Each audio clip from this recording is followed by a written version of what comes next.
The Grand Forum of Zenthar Prime was the most impressive building in the known galaxy. Its crystal dome stretched half a mile across, and its floors were made of polished stone from 1,000 different worlds. Today, the massive chamber was filled with representatives from every corner of the Galactic Empire. They had come to watch something that many considered entertainment. A human was petitioning the Empire. Ambassador Elena Vasquez stood in the center of the forum floor. She wore a simple black suit, her gray hair pulled back in a tight bun. Around her, elevated on platforms that rose like towers, sat the members of the Galactic Council. Each represented a different species, and each looked down at her with varying degrees of amusement or boredom. The Chief Arbiter, a towering Vexatorian with blue crystalline skin, spoke first. His voice echoed through the chamber. Ambassador Vasquez of Earth, you have submitted a petition for humanity to be recognized as a sovereign military power. This is unusual. Soft laughter rippled through the assembled aliens. Humanity had been part of the galactic community for only 47 years.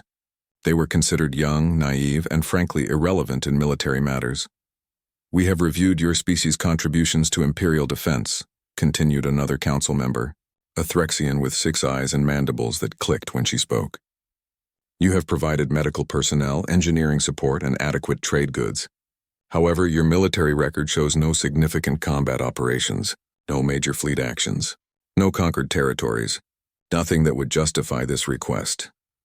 Elena stood quietly, her hands clasped behind her back. Her expression remained neutral. A Corthan representative, whose species was known for their warrior culture, leaned forward. Humans have been members of civilized space for less than half a century.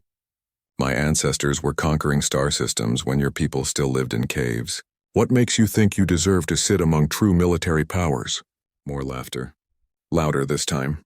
Elena waited until the noise died down. When she spoke, her voice was calm and clear. I would like to request that the tribunal review a specific incident from Imperial records. It is catalogued as Incident ZX7742, dated Earth year 2186.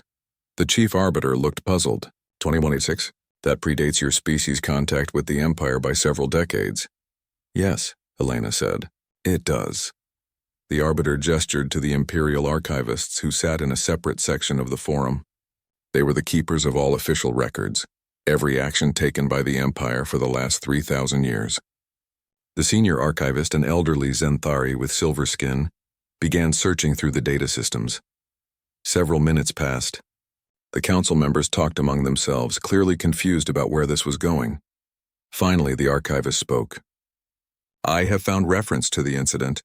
It is listed as a minor notation in the records of the Frontier Fleet's activities in Sector 7742. He paused. The entry reads, Routine pacification of pre-contact civilization, planetary designation Sol 3. Preventive measures enacted to eliminate potential technological threat. Minimal resources expended. Mission completed successfully.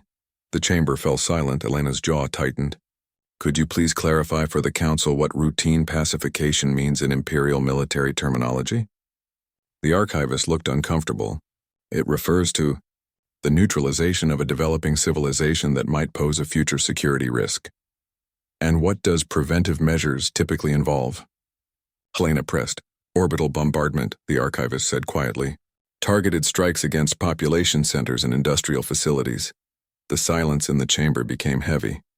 Some of the council members began to look uneasy. Elena turned slowly, looking up at each council member in turn. Sol 3 is the Imperial designation for my planet. We call it Earth. The Chief Arbiter held up one crystalline hand. Ambassador, there must be some mistake. The Empire has strict protocols preventing military action against pre-contact civilizations. We certainly never, you did.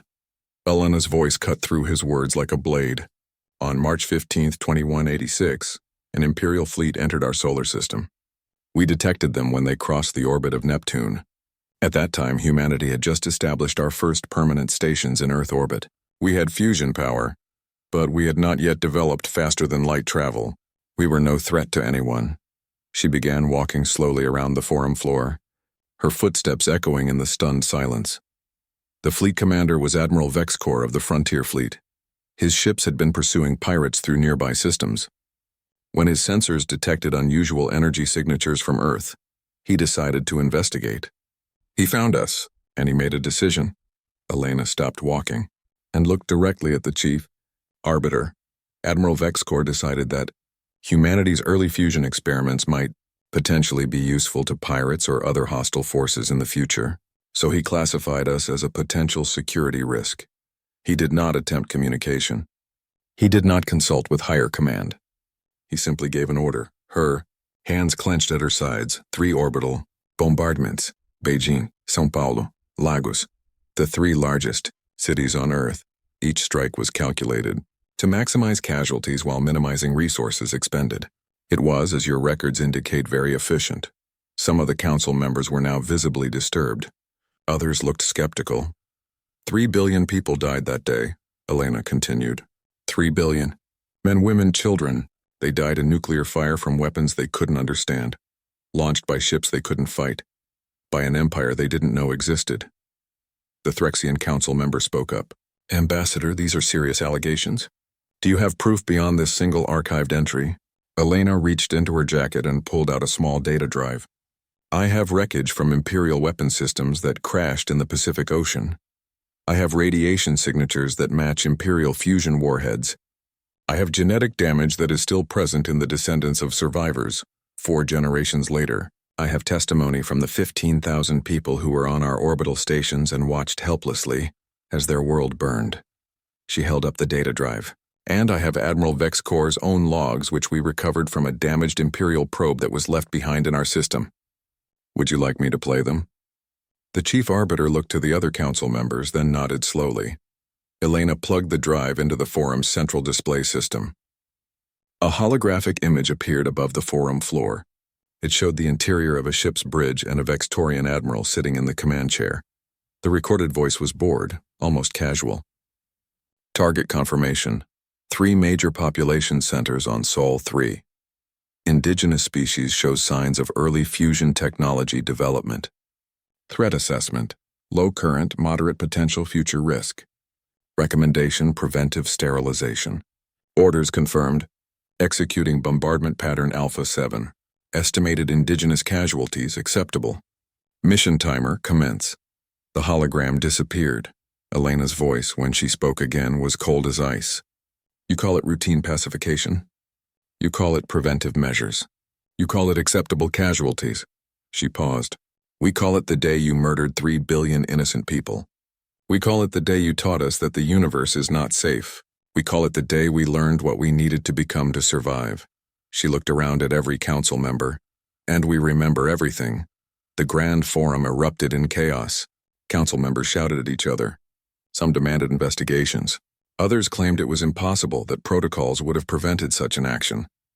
The chief arbiter called for order, but his voice was lost in the noise. Elena stood silently in the center of it all, waiting. She had waited 201 years for this moment. She could wait a little longer. The tribunal session had been suspended for 3 days while the Imperial Archives conducted a full investigation. Now the Grand Forum was filled again, but the atmosphere had changed completely. The casual arrogance was gone. In its place was tension and uncertainty. Elena stood in the same spot, but now there were other humans with her. Dr. James Chen, the director of Earth's Historical Preservation Society. Commander Sarah O'Brien, who had lost her entire family in Lagos, and Marcus Webb, one of the few surviving witnesses who had been on Orbital Station 7. Marcus was 137 years old. Medical technology had kept him healthy, but nothing could erase the weight in his eyes. The chief arbiter spoke, and his voice carried none of its earlier confidence. The Imperial Archives have completed their investigation. I will allow Senior Archivist Telmora to present the findings. The elderly Zenthari stood slowly. He looked like he had not slept in days. The investigation confirms Ambassador Vasquez's account. On March 15, 2186, Frontier Fleet Group 7742, under the command of Admiral Vexcor, did indeed enter the Sol system and conduct orbital bombardment of the planet designated Sol 3, now known as Earth. Murmurs spread through the chamber. The fleet had been pursuing Crexian pirates through the sector. When sensors detected fusion reactions on Earth, Admiral Vexcor interpreted this as a potential future threat. He filed a brief report claiming authority under Emergency Protocol Theta 9, which allows frontier commanders to neutralize emerging threats without prior authorization from Central Command. The archivist paused, his voice heavy. The report was filed in a low-priority database. It was never reviewed by higher command. Admiral Vexcor continued his pursuit of the pirates and was killed in action 6 months later. The incident was forgotten. Forgotten by you, Elena said quietly. Not by us. The chief arbiter looked uncomfortable. Ambassador, the Empire deeply regrets this incident. However, you must understand that this was the action of one rogue commander, not official Imperial policy. We cannot be held responsible for— Stop! Elena's voice was sharp. I'm going to tell you what happened after your ships left. I'm going to tell you what you did to humanity. She gestured to Marcus Webb. The old man stepped forward. When he spoke, his voice was strong despite his age. I was 21 years old, Marcus said. I was an engineer on Station 7. My shift had just started when our sensors picked up the ships. We didn't know what they were. We were excited. First contact. We thought it was going to be the greatest day in human history. His hands trembled slightly. We watched them take up positions. We tried to send messages. Every language we had. Mathematics, music, they ignored everything. Then we saw the launch signatures. We didn't understand what they were at first. Then our telescopes showed us Beijing. Marcus stopped. Elena put a hand on his shoulder. The city was there. Then it was just light, so bright we had to filter our screens. When the light faded, there was just nothing. A crater 3 miles wide, then São Paulo, then Lagos. Each time we watched millions of people just disappear. We couldn't do anything. We had no weapons, no ships that could reach them. We just watched our world die. The chamber was absolutely silent, Marcus continued. There were 15,000 of us on the various stations. We thought we would die too. We waited for them to target us. But they didn't. They just scanned us for a few minutes, then they left. Like we weren't even worth the ammunition. He looked up at the council members. We drifted in orbit for 6 days before the radiation cleared enough for us to send shuttles down. Do you know what we found? The lucky ones died instantly. But the radiation spread. The smoke from the fires spread. Over the next 3 months, another 2 billion people died from radiation sickness, starvation, and the breakdown of civilization. Dr. Chen spoke next. The genetic damage was catastrophic. The radiation from Imperial fusion warheads affected survivors across 3 continents. We still see birth defects 4 generations later. We still have populations with elevated cancer rates. The environmental damage took 50 years to reverse. Elena took over. But humanity did something that your admiral didn't predict. We didn't collapse. We didn't give up. We united. She began to pace again. Before the attack, Earth was divided. Hundreds of nations, constantly fighting over resources and territory and ideology. The attack changed that. Every human alive understood in that moment that we were not alone in the universe, and that the universe was not friendly. Her voice grew harder. We knew you would come back eventually. Maybe not the same ships, but someone from whatever empire controlled this part of space. So we prepared. Every resource that survived the attack went to 2 goals: survival and understanding. We took apart every piece of wreckage we could find. We studied your technology, your weapons, your ships. It took us 40 years, but we reverse-engineered your FTL drives. We built our own ships. We explored nearby systems, staying quiet and hidden. Elena stopped walking and faced the council directly. Then, in 2246, your first contact teams found us. They acted surprised, welcoming, generous. They offered us membership in the Galactic Empire. They offered protection and trade and all the benefits of civilization. Her smile was cold, and we smiled back. We said yes. We acted grateful and naive and eager to learn. We played the role of primitive natives who were lucky to be saved by the benevolent empire. Do you know why? The chief arbiter said nothing. Because we needed time. We needed access to your technology, your star charts, your industrial base. We needed to spread throughout Imperial space. We needed to learn your weaknesses. And most of all, we needed you to think we were harmless. Commander O'Brien stepped forward. For 47 years, humans have been model citizens of the Empire. We serve in your hospitals, your schools, your trade fleets. We smile and work hard and cause no trouble. Her eyes were like ice. But every single human in Imperial space knows the truth. Every child is taught about March 15th. Every family knows what you did to us, and every human who serves the Empire has been waiting for this day. Elena pulled out another data drive. This contains testimony from 10,000 survivors. Medical records showing the ongoing effects of radiation, archaeological evidence from the bombing sites, sensor logs from our orbital stations, scientific analysis of the weapon fragments, and yes, Admiral Vexcor's personal logs where he discusses the attack in detail. She set the drive on the form floor. We're not asking for your pity. We're not asking for compensation. We're asking for acknowledgement. You attacked our world. You killed billions of us. You started a war, whether you remember it or not. The Corthan warrior, who had mocked humanity in the previous session, spoke slowly. If this is true, what do you want from us?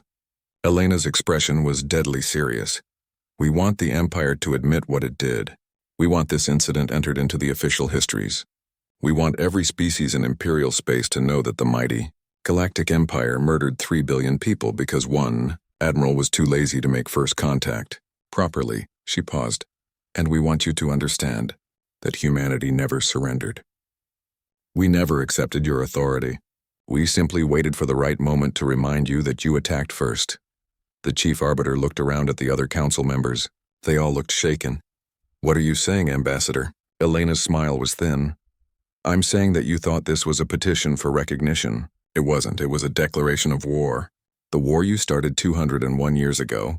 The war that never ended. The chamber erupted in chaos once again. The Imperial Security Council met an emergency session within hours of Elena's declaration. The chamber was smaller than the Grand Forum, but far more heavily guarded. Around the table sat the true power of the Galactic Empire, military commanders, intelligence directors, and senior political leaders. Admiral Kreshtar, Supreme Commander of the Imperial Fleet, slammed his fist on the table. The Xanthari military leader's silver skin had turned darker with anger. This is absurd.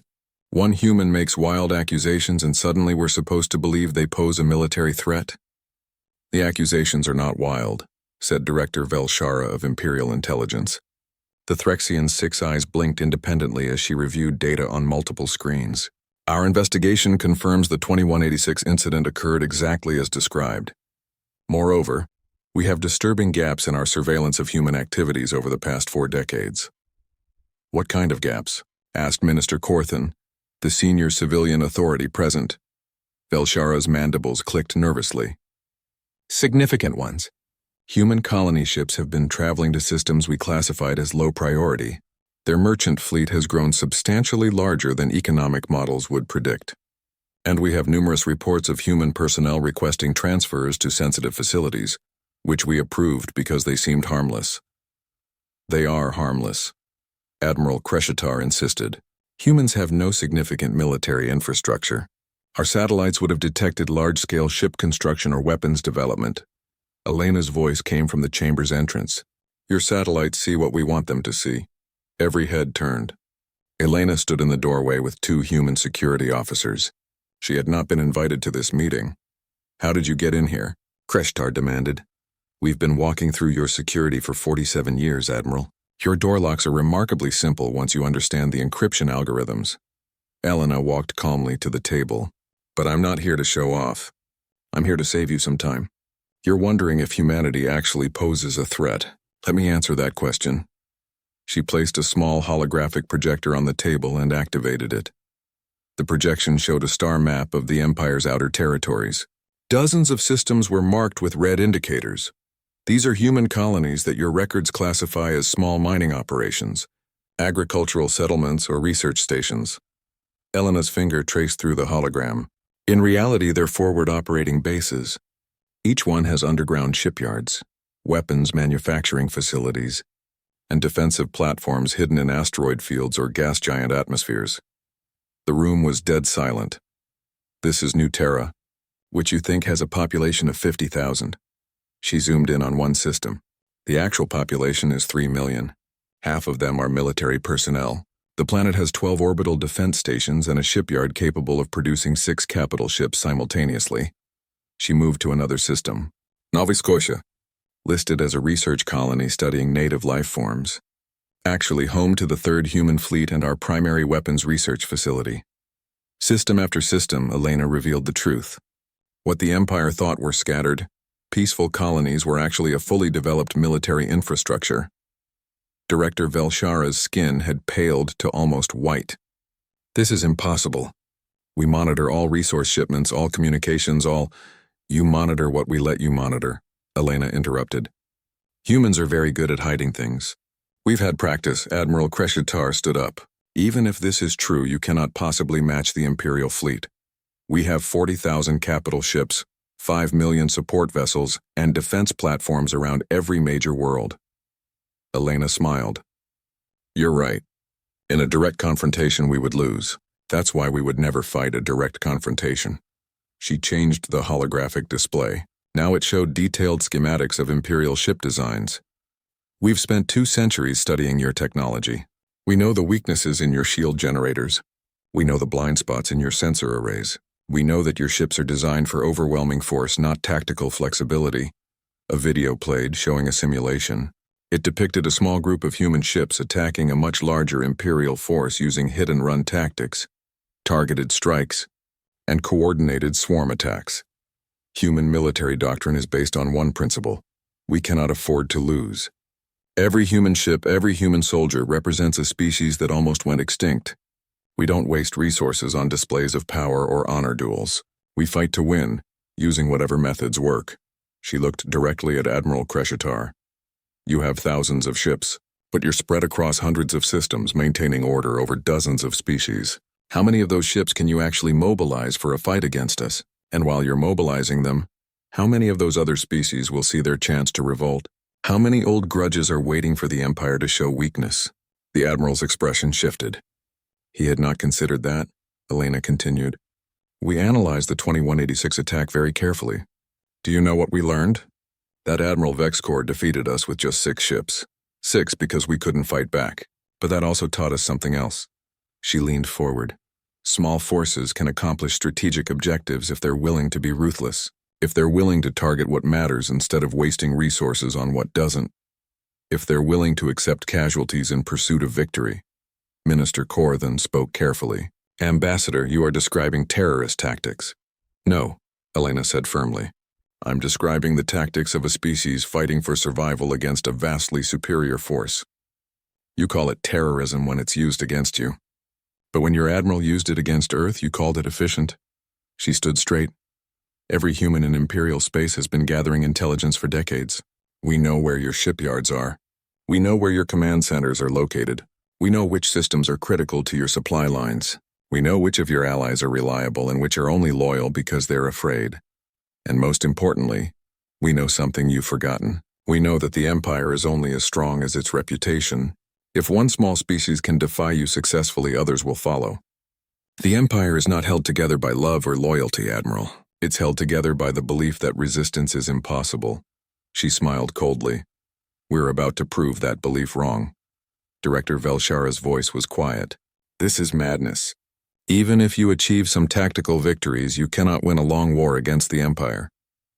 You're right, Elena agreed. But we don't need to win. We just need to not lose. We need to hurt you badly enough that the cost of defeating us is higher than the benefit of leaving us alone. We need to make you choose between crushing humanity and maintaining control over everyone else. She gathered up her holographic projector. I came here as a courtesy, to give you one chance to avoid this. Acknowledge what you did to Earth. Accept that humanity has the right to defend itself. Grant us full sovereignty and the status of an independent military power. Do that, and we will consider the 2186 attack to be a historical injustice that has been properly addressed. And if we refuse? Admiral Kreshitar asked. Elena walked toward the door, then paused. Then you'll learn what happens when you teach a species that mercy is weakness, that the universe is cruel, that the only safety is in being strong enough that no one dares attack you. She looked back over her shoulder. You created us, Admiral. You bombed Earth and killed 3 billion people, and from those ashes rose something new, something harder, something that remembers every lesson you taught us. You wanted to prevent a future threat. Congratulations. You created one. The door closed behind her, leaving the Imperial Security Council in stunned silence. Admiral Kreshitar sat down slowly. We need to issue orders for her arrest. On what charges? Minister Corthan asked. She came here voluntarily. She hasn't actually committed any crimes on Imperial soil. Yet, the Admiral growled. Director Velshara was still staring at her screens, rapidly pulling up reports. She's right about our vulnerabilities. If humans have truly embedded themselves throughout our systems as she claims, if they have intelligence on our operations, she looked up, her expression grave. We may have already lost before the first shot is fired. 3 days after Elena's warning, the Galactic Empire made its decision. The response was broadcast across every Imperial channel, in every language spoken by every member species. The Galactic Empire hereby declares that the human petition for sovereign military status is denied. Furthermore, Ambassador Elena Vasquez and all human military personnel are ordered to surrender themselves to Imperial custody within 72 hours. Failure to comply will result in the Empire taking necessary action to ensure stability and security. Admiral Kreshitar personally delivered the message. His silver face was set in stone as he spoke. The Empire acknowledges that an unfortunate incident occurred in 2186. However, this does not justify the current human deception and military buildup. Any species that threatens Imperial security will face appropriate consequences. Elena watched the broadcast from the human embassy on Zenthar Prime. Around her, dozens of human staff members waited quietly. They all knew what came next. Well, Elena said calmly, they made their choice. She looked at her communications officer. Send the signal. The officer nodded and typed a single encrypted code into her console. The message was 3 words long. Phoenix is rising. Across Imperial space, humans received the signal. In the Kepler sector, 23 Imperial outposts monitored shipping lanes and maintained security for frontier worlds. Each outpost was staffed by a mix of species, including humans who had served there for years. Those humans had been patient, friendly, and thoroughly trusted by their colleagues. At exactly the same moment, those humans moved on Outpost Kepler 7. Commander Liu Chen walked onto the bridge during the night shift. The Zenthari officer on duty smiled at him. Cannot sleep, Commander? Something like that, Liu said. He moved to his usual console, entered his access codes, and then entered 3 additional commands that shouldn't have existed. Every computer system on the outpost shut down simultaneously. Lights went out. Life support switched to emergency power. Most critically, communications went dead. In the darkness, the human staff moved with rehearsed precision. They had trained for this moment for years. Non-lethal weapons subdued the confused alien crew members. Within 10 minutes, every outpost was under human control, and not a single shot had been fired. The same scenario played out at 23 locations across the sector. By morning, humanity controlled a strategic corridor of space, and the Empire had no idea it had happened. The communications blackout prevented any distress signals from getting through. Admiral Kreshitar learned about it when the scheduled morning check-in from the Kepler sector never arrived. Then the afternoon check-in also failed. By evening, he knew something was seriously wrong. Get me reconnaissance drones to every outpost in that sector, he ordered. The drones arrived 6 hours later. What they found shocked the Imperial command. Every outpost was intact but unresponsive. Scans showed life signs but no communications. Human ships were now patrolling the sector. Kreshtar's fist slammed on his desk. They took them. They took all of them without firing a shot. How? Director Velshara provided the answer. They've been infiltrating those posts for over a decade, Admiral. The humans we placed there were intelligence operatives. They learned every system, every password, every vulnerability. When the order came, they simply walked in and took control. Impossible. Our security protocols were designed by species who trusted each other. Humans spent 47 years earning that trust specifically so they could exploit it. Admiral Kreshitar stood up. Deploy the 5th Fleet. I want those outposts retaken within 24 hours. The 5th Fleet was one of the Empire's elite formations. 1,200 capital ships supported by 6,000 smaller vessels. They had never lost a major engagement. Their commander, Admiral Thexvara, was considered one of the finest military minds in Imperial service. It took 16 hours for the 5th Fleet to reach the Kepler sector. They arrived in overwhelming force, expecting quick surrender or a brief fight. What they got was hell. The human forces didn't meet them in a traditional battle formation. Instead, Small groups of ships appeared from behind asteroids, gas giant moons, and sensor shadows. They struck fast and disappeared. "Contact bearing 270, the sensors officer on the flagship called out. 20 human vessels. "All ships engage," Admiral Thexvara ordered calmly. The target was perfect. 20 ships against hundreds. Easy victory. The human ships fired missiles, then immediately dove behind the nearest moon. The Imperial ships pursued. As they rounded the moon, they found the human ships had scattered in 8 different directions. "Maintain pursuit of the largest group," Thexvara ordered. Standard tactics. Overwhelm with superior numbers. Then the communications officer shouted, "Admiral, multiple distress calls from the rear formations. They're under attack." While the flagship had been chasing the decoy force, other human groups had struck the less defended rear elements of the fleet. 3 Imperial destroyers were already disabled. Thexvara immediately recalled his forces and reformed the fleet into a defensive sphere. "We proceed more carefully. They want us to chase them. We won't." But the humans didn't need them to chase. Instead, they adapted their tactics. Human ships began using ramming attacks. Small vessels packed with explosives accelerated to maximum velocity and crashed into Imperial shields. Individually, they did little damage. But dozens of such attacks weakened the shields until larger weapons could penetrate. When Imperial fighters launched to intercept these suicide boats, they found themselves facing clouds of micromines that shredded their formations. When Imperial ships tried to maintain tight defensive formations, human forces used nuclear-pumped lasers that could fire through multiple targets in a line. And always, constantly, the humans kept moving. They never stayed in one place long enough to be targeted effectively. They hit, withdrew, repositioned, and hit again from a different angle. Admiral Thexvara was a veteran of 30 major battles. He had defeated pirates, rebels, and rival empires, but he had never fought an enemy like this.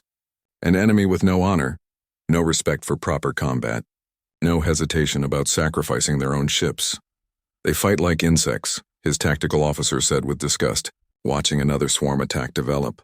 "No," Thexvara said quietly. "They fight like a species that knows they cannot afford to lose." The battle lasted 6 hours. When it ended, the Fifth Fleet had been reduced to less than half its original strength. 700 ships destroyed or disabled, 200,000 Imperial personnel dead or captured. The human forces had lost perhaps 200 ships, but they still controlled the sector. Admiral Thexvara, badly wounded when his flagship took a direct hit, gave the order to withdraw. It was the first time in 400 years that an Imperial fleet had retreated from combat. The news spread across the Empire like fire. The mighty Fifth Fleet defeated by humans, a species that had been in space for less than 50 years, a species the Empire had classified as militarily insignificant. And it wasn't just the military defeat that shook the Empire, it was what happened next. On 17 different Imperial worlds, other species began to speak openly about their own grievances, old incidents that had been forgotten or suppressed, times when Imperial forces had been heavy-handed, or corrupt or simply cruel. On the planet Vextora, protesters gathered in the capital city, demanding an investigation into mining practices that had killed thousands of workers. On Threx, the provincial government formally requested that Imperial forces withdraw from their system and allow self-governance. On a dozen other worlds, the message was the same. If the humans could stand up to the Empire, maybe others could too. In the Imperial Palace, the Emperor himself called an emergency session. He was an ancient Zenthari, 300 years old, who had ruled for longer than most species' recorded histories. He looked at Admiral Kreshitar with eyes that had seen empires rise and fall. "How did we let this happen?" The Admiral had no answer. The Emperor turned to his assembled advisors. "Get me Ambassador Vasquez. It seems we need to talk." On the human embassy, Elena received the Emperor's invitation. She looked at the formal message with its gold seal and ancient symbols of authority. She smiled slightly and began to prepare. The real negotiation was about to begin. Outside the embassy, human ships stood guard. They were prepared for treachery. They were always prepared, because humanity had learned its lesson 201 years ago. Trust was earned, not given. Safety came from strength, not from mercy, and they would never, ever forget. The Imperial Palace throne room had stood for 2,000 years. Its walls were carved from single pieces of crystal that captured and reflected light in ways that made visitors feel small and insignificant. That was, of course, the entire point. Elena walked into the chamber flanked by 2 human marines. They were fully armed, which would normally have been forbidden in the Emperor's presence. But things were no longer normal. The Emperor sat on a throne raised 15 feet above the floor. Around him stood the full imperial court. Ministers, admirals, advisors, and representatives from every major species in the empire. They all watched Elena with a mixture of fear, anger, and confusion. Ambassador Vasquez, the Emperor's voice was surprisingly soft for someone who controlled 1,000 worlds. You requested this audience, I speak. Elena stopped at the designated spot on the floor. She did not kneel. She did not bow. She stood straight and met the Emperor's gaze. Your Majesty, 6 months ago I came to the Grand Forum with a simple petition. You denied it. 3 days ago you demanded humanity's surrender. We refused. Yesterday the Fifth Fleet learned the cost of that refusal. Angry murmurs spread through the assembled court. Elena ignored them. Today I return with a different proposal. Not a petition, not a surrender. An offer of peace. Admiral Kreshitar stepped forward. You speak of peace after destroying an imperial fleet? Elena turned to face him. We destroyed a fleet that came to attack us, Admiral. That's called self-defense. But let's be honest about what's really happening here. She addressed the entire court now. In the 3 days since the Kepler sector, 17 imperial worlds have seen protests or calls for independence. Your intelligence services report that at least 8 species are openly questioning imperial authority. 2 of your frontier sectors have stopped sending tax revenues to the central government. The economic impact of the Fifth Fleet's loss has cost the Empire trillions of credits. She let that sink in. This isn't just about humanity anymore. This is about every species you've conquered or protected or pacified over the centuries. They've all been watching, waiting, wondering if the Empire is truly as invincible as you claim. Elena walked slowly toward the throne. The guards tensed, but the Emperor waved them back. We proved that it's not. 1 relatively small, young species stood up to you and won, and now everyone knows it's possible. Minister Corthan spoke up. Are you threatening us with revolution? No, Elena said. I'm offering you a way to avoid it. She pulled out a data tablet and projected a document into the air above the throne room. It hung there, visible to everyone. This is a proposal for a new galactic compact. Not an empire ruled by 1 species, but a true federation of equals. Every species has voting representation. Major military actions require approval from a galactic council, not just imperial command. And most importantly, there's an independent oversight committee that investigates incidents like what happened to Earth. The chamber erupted in chaos. Dozens of voices shouted at once. Some demanded Elena's arrest. Others argued about the proposal. A few spoke in support. The Emperor raised one hand and silence fell immediately. You ask us to surrender our authority, he said. No, Elena corrected. I'm asking you to share it. There's a difference. She looked around at all the assembled species. Every empire in history eventually falls. They grow too large, too corrupt, too disconnected from the people they rule. The smart ones adapt before the collapse. The stupid ones fight to maintain control until everything burns. You're facing a choice, Your Majesty. You can try to crush humanity with everything you have. Maybe you'll succeed. But it will take years and cost you more than you can afford. While you're fighting us, how many other species will revolt? How many of your allies will decide it's time to settle old scores? Admiral Kreshitar glared at her. You assume we cannot fight on multiple fronts. I assume you're not suicidal, Elena shot back. Because that's what it would take. Total war across hundreds of systems, destroying your own infrastructure and economy, killing millions of your own citizens, all to prove a point. She turned back to the Emperor. Or you can accept that the galaxy has changed. Accept that young species like humanity aren't going to blindly accept authority anymore. Accept that the age of empires built on fear and force is ending. A Threxian ambassador stepped forward. And if we agree to this compact, what happens to humanity's military buildup? We keep it, Elena said flatly. We'll never be helpless again. But we're willing to integrate our forces into a joint defense fleet under the new Federation. We'll fight alongside you against external threats. We'll share our technology and tactical knowledge.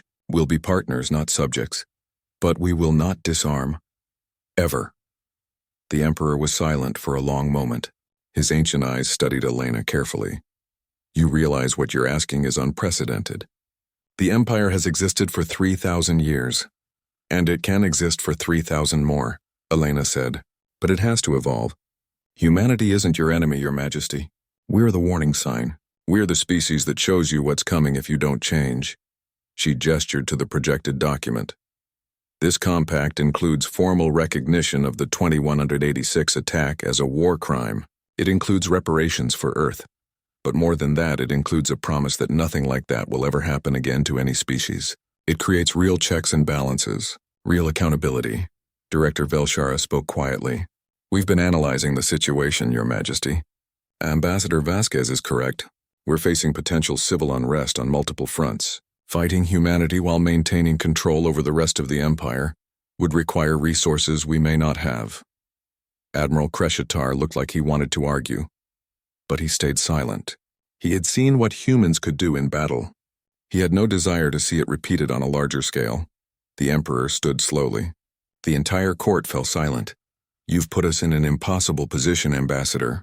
Accept your terms and appear weak. Refuse them and risk collapse. Yes, Elena said simply. That was the plan. A slight smile crossed the Emperor's ancient face. You learned well from us. Perhaps too well. He descended from his throne, something he rarely did. He walked across the chamber until he stood directly in front of Elena. My predecessor bombed your world and killed billions of your people. That action was wrong. It was criminal, and it has led us to this moment. He looked around at his court. I could order your death right now. I could order the complete destruction of every human world. But that would make me no better than Admiral Vexcor. It would make the Empire the monster you've been preparing to fight. He turned back to Elena. Or I can be the Emperor who recognized when change was necessary. The Emperor who transformed an empire into a federation. The Emperor who chose wisdom over pride. Elena waited. This was the moment everything depended on. I accept your compact, the Emperor said, with modifications which we will negotiate. But the fundamental principle I accept, that the Empire must evolve or die. The throne room exploded in reaction. Some species cheered. Others shouted in anger. The Corthan ambassador actually drew his weapon before guards restrained him. Through it all, Elena stood calmly. She had done it. After 201 years, humanity had finally gotten justice for Earth. But she took no joy in the victory. Too many had died. Too much had been lost. This wasn't a happy ending. It was just survival. The Emperor extended his hand in the human gesture of agreement. Elena shook it. There will be difficult negotiations ahead, he said quietly. Many in the Empire will resist this change. We know, Elena replied. We're prepared for that too. I believe you are, the Emperor said with a slight smile. Your species is nothing if not thorough. Over the following 6 months, the negotiations were brutal. Every clause was fought over. Every word was debated. There were moments when the whole thing nearly collapsed. But slowly, carefully, the new Galactic Compact took shape. The Empire was reorganized into a federation of equal species. Each world got representation based on population. Military forces were integrated into a joint command structure. An independent court was established to handle disputes and investigate incidents. And in the preamble to the new compact, written in every language spoken by every member species, was a simple acknowledgement. On March 15, 2186, Imperial forces attacked the planet Earth without provocation, killing 3 billion innocent people. This act was a crime against sentient life. It is hereby recognized as such, and the Federation commits to ensuring such an atrocity never occurs again. For many humans, it wasn't enough. 3 billion dead couldn't be balanced by words on a document, but it was something. On Earth, Elena stood in the memorial garden that had been built on the site of old Beijing. 3 billion names were carved into black stone walls that stretched for miles. She placed her hand on one name, Chen Vasquez. Her grandfather. He had died when she was 5 years old on the day the sky turned to fire. We did it, grandfather, she said quietly.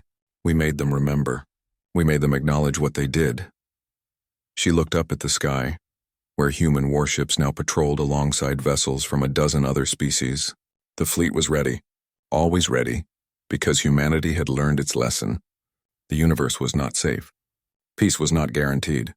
The only security was in being strong enough that no one dared attack you.